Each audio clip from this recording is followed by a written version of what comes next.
Hi everyone, welcome back to me and Christian talking about products.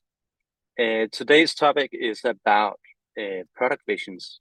Uh, in fact, and I know Christian, you and I have discussed, it's more likely than not that product visions fail. And we want to talk about and share our thinking around why that's the case today. Yep, and hello from me as well. And I absolutely agree with you. Product vision is awesome when it's great. It sometimes fails to convert. And let's walk through this. Exactly. So let's start with saying that why is a product vision important? Well, as a product leader, a clear and focused vision helps you define and drive a good strategy and roadmap because it clearly articulates the space, the domain your portfolio is within. It also helps you to rally the troops, your teams, your stakeholders. It brings a clear perspective of where you're heading, and it helps you kind of tell and engage everyone on that. And then thirdly, it's also a very important review tool to the extent that as your company changes, as the market changes, it gives you a way to review whether you're still on the right path, direction with your product, and adjust if required. And the next step from my side would be to add how to actually implement this vision and how do you write it down? Like, do you write it down on a wiki page and then that's it? And so I like the three-layered approach, which is you have a vision. First of all, it's what is your dream of achieving for users and where do you want to go? Second layer below that is a strategy to then say what are the things you'll do in order to get there. So what are you going to do to achieve your vision? And below the vision and then the strategy comes the roadmap. And the roadmap are then the items that you're going to do to achieve, to execute the strategy to achieve the vision. And so the combination of these three in general gives you a good idea. And I find that a lot of times when you start taking them apart, you drift, right? Like after 3 months, after 6 months, you're not there anymore. So you start drifting. But in the end, every feature you have on your roadmap, every, epic, every story should be traceable to the strategy, which should be traceable to the vision. And if there's a disconnect somewhere, either you found something new to customers that works really well, or on the other hand, you have missed out and you're drifting from what you actually want to achieve. And so I find these things to be great tools for you to guide your product, basically. I completely agree, Christian, and I think to your point that needs to be a clear path from vision, strategy to roadmap. And often, where I've seen it fail is where that connection is not there. It originates very Yeah. often from the vision statement, which very often is not concrete enough. It's Yeah. not relatable enough, and the risk is that it turns into quite frankly a fluffy word cloud that it doesn't really drive a direction, doesn't act as a compass for decisions. And this is a great point actually, because you as a CPO, for example, let's take the CPO perspective.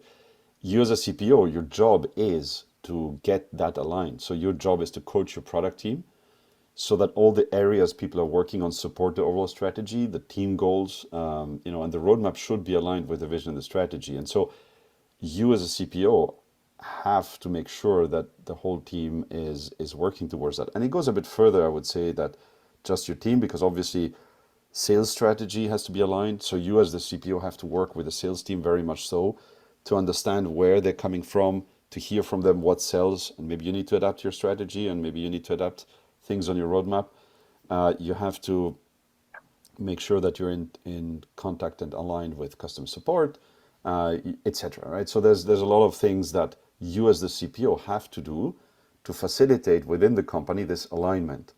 And but there's also other things. I mean, maybe you have some thoughts around what other things do you see that are hindering this efficiency? So basically, in-depth work upfront research around the market, the vertical you're in.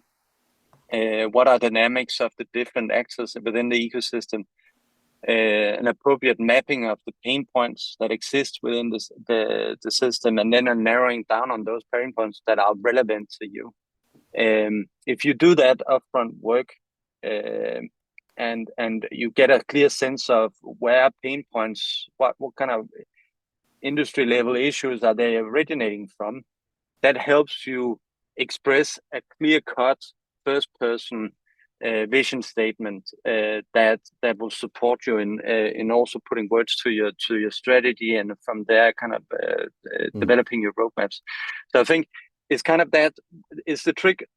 Many product leaders go into a room, think that a vision statement is going into a room with your wordsmith hat on, and go thinking about a very high-flying vision statement. But in effect, in my experience, the kind of down-to-earth, clearly stated, to the point statement, it often works best because it kind of keeps Yeah. everyone engaged and focused.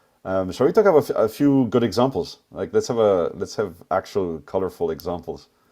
And I think the first one to bring out is in a very commoditized space, which is to-do apps, to-do lists, time management applications, whatever they called, right?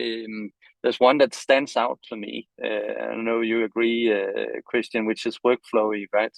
What I Yes, love about I love that one. Yeah, I'm using it and actually. yeah, and so do I. I'm a big fan, and the reason why we're big fans is that they have an expression. They say make lists, not war, and I like that. Yeah, It's kind of punchy, but when you start using the product, you kind of know you very quickly realize why. It's a very simple application. yeah, It serves a presumably pretty narrow use case and resolves a narrow pain point, but it gives it the flexibility and the scalability that you see it. And the reason for its success, from my point of view, is that it keeps things simple. It has a clearly stated vision, is to enable you to organize your work, yeah. and it doesn't deviate from that. And I that completely agree. that's And I yeah, completely that and actually simplicity. Actually, the simplicity, I mean, if I just opened their website and it says Workflow offers a simpler way to stay organized. And I think this is the killer point for me is I've tried so many to-do lists and to-do tools and, with expiry dates and dependencies and attributes and criteria and classification labels and stuff. It all killed me. And every single time I abandoned the using these tools because it was too much work to actually do the maintenance. And then I did it on paper. And Workflow is the first one that I actually can use very easily because it's almost like my post-its. It's actually the simplicity and the fact that it kept it so tight is really, really cool. Completely agree. It's a Workflow, fantastic tool for to do. I would throw in Netflix. I love Netflix Vision, and That's a good one. also it's all documented online. The whole product process, which is an interesting one. And I like the clear mission they had because if you remember, Netflix same as why do we need cameras on phones? Netflix has this vision where they go, we'll stream stuff and it'll be only streaming eventually. And it was quite bold to say that way back then, but look at where we are, right? There's no more Blockbuster, but a lot of Netflix, and now there's a lot of content plays that are in the marketplace because people started realizing, and people are plunking down amazing amounts of money these days to create their own exclusive content. So you come to the particular platform, but Netflix is brilliant because they document a ton of it online of how they build the product, how the roadmaps and etc. I mean, at least they used to. I'm not sure they're doing it these days, but they used to. So Netflix was a big one for me.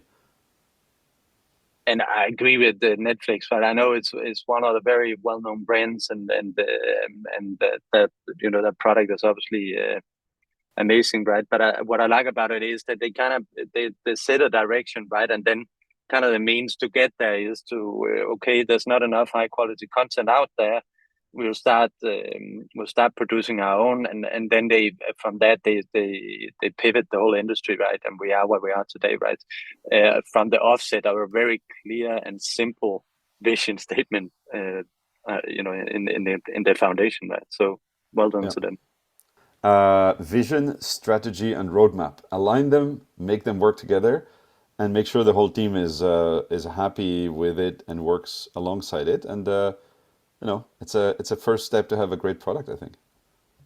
It's it sounds easy, but really invest your time in the vision statement. Make it relatable. When someone reads it the first time or hear you say it, it brings them in the shoe Yeah, of the person who is experiencing the problem you want to solve with your vision statement, right? So really invest your time in the research that kind of brings you to that level of yeah, relevance, right? So perfect. Awesome. Thank you very much, Jonas. thank you.